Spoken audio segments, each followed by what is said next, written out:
రాజన్న సిరిసిల్ల జిల్లా వేములవాడ రూరల్ మండలంలో బీజేపీ సభ్యత్వ నమోదు కార్యక్రమాన్ని మండల అధ్యక్షుడు జకుల తిరుపతి ఆధ్వర్యంలో నిర్వహించారు. ఈ కార్యక్రమానికి ముఖ్య అతిథిగా బీజేపీ ఎమ్మెల్యే అభ్యర్థి డాక్టర్ చెన్నమనేని వికాస్ దీప హాజరయ్యారు.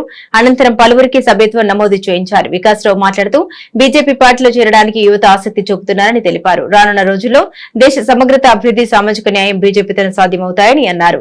బీజేపీ పార్టీని బలోపేతం చేసేందుకు విస్తృత స్థాయిలో సభ్యత్వ నమోదు కార్యక్రమం చేపడుతున్నామని తెలిపారు. ఈ కార్యక్రమంలో మాజీ ఎంపీ, బీజేపీ నాయకులు బండ మల్లేశం, రవి, కిషోర్, పరమేష్, మంద, రాజేందర్ తదితరులు ఉన్నారు.